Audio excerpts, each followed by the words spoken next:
ಮುಂದಿನ ಚುನಾವಣೆಗೆ ನಿಲ್ಲಲ್ಲ ಎಂದು ಹೇಳಿದ್ದೇನೆ. ಹೊಸಬರು ಸಾಕಷ್ಟು ಜನ ಬಂದಿದ್ದಾರೆ, ಅವರಿಗೆ ಸಾಮರ್ಥ್ಯವಿದೆ ಎಂದು ಶಿವಮೊಗ್ಗದಲ್ಲಿ ಕಾಂಗ್ರೆಸ್ ಮುಖಂಡರಾದ ಗೀತಾ ಶಿವರಾಜ್ಕುಮಾರ್ ಹೇಳಿದರು.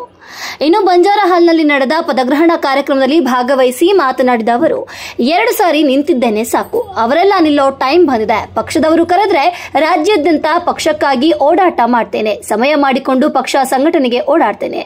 ಸೌಮ್ಯ ರೆಡ್ಡಿ ಅವರಿಗೆ ಸಹಕಾರ ನೀಡ್ತೇನೆ. ಇದು ನನ್ನ ನಿರ್ಧಾರ, ನಾನು ಯಾರೊಂದಿಗೂ ಚರ್ಚೆ ಮಾಡಿಲ್ಲ. ಶಿವಣ್ಣ ಹಾಗೂ ಸಹೋದರ ಮಧು ಅವರಿಗೂ ಹೇಳಿಲ್ಲ. ಅವರು ನನ್ನ ನಿರ್ಧಾರಕ್ಕೆ ಯಾವಾಗಲೂ ಸಹಕಾರ ನೀಡ್ತಾರೆ ಎಂದು ಗೀತಾ ಶಿವರಾಜ್ಕುಮಾರ್ ಹೇಳಿದರು. ಮುಂದಿನ ಚುನಾವಣೆಗೆ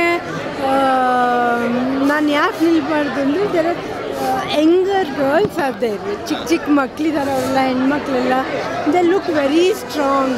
ಆಮೇಲೆ ನನಗೆ ಗೊತ್ತು ಅವ್ರ ಹತ್ರ ಕೆಪಾಸಿಟಿ ಇದೆ. ಆಮೇಲೆ ಸಾಕು, ನಾನು 2 ಸರಿ ನಿಂತಿದ್ದೀನಿ ಸಾಕು, ಇನ್ನು ಅವರೆಲ್ಲ ನಿಲ್ಲೋ ಟೈಮ್ ಇದೆ.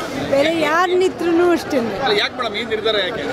ಏನಿಲ್ಲ, ಅವಾಗ ನನಗೆ ಕೆಲಸ ಮಾಡೋಕ್ಕೆ ಜಾಸ್ತಿ ಅವಕಾಶ ಇರುತ್ತೆ. ಆಮೇಲೆ ಇಡೀ ಸ್ಟೇಟಲ್ಲಿ ನಾನು ಎಲ್ಲಿ ಕರೆದ್ರೂ ಬೇಕಾದ್ರೆ ನಾನು ಹೋಗ್ಬಿಟ್ಟು ನಮ್ಮ ಪಕ್ಷದ ಪರವಾಗಿ ನಾನು ಬೇರೆ ಕಡೆ ಅಂತೇನಿಲ್ಲ. ಇಲ್ಲಿಗೆ ಟೈಮ್ ಮಾಡ್ಕೋಬೇಕಾದ್ರೆ ಗ್ಯಾರಂಟಿ 100% ಟೈಮ್ ಮಾಡ್ಬೋದು. Not an issue. ಈಗ ಚುನಾವಣೆ ನಿಲ್ಲಲ್ಲ ಅಂತ ಹೇಳಿದ್ರಿ, ಬೇರೆ ಕಡೆ ಯಾವ ಥರ ತೋರಿಸ್ಕೊತೀರಿ? ರಾಜಕೀಯ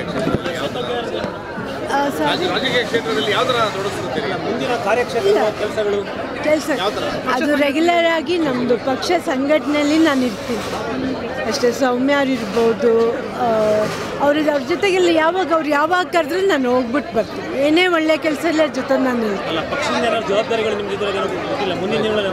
ಬೇಡ, ನಾನು ಅದನ್ನು ಎಕ್ಸ್ಪೆಕ್ಟ್ ಮಾಡೋದು ಇಲ್ಲ. ನನಗೆ ಜನರ ಸೇವೆ ಮಾಡಬೇಕನ್ನೋದು ಇದು ಕೆಲಸ. ಇದನ್ನು ಕೊಟ್ಟರೆ ಮಾತ್ರ ಅಲ್ಲ, ನಾನು ಹಾಗೇನೂ ಕೆಲಸ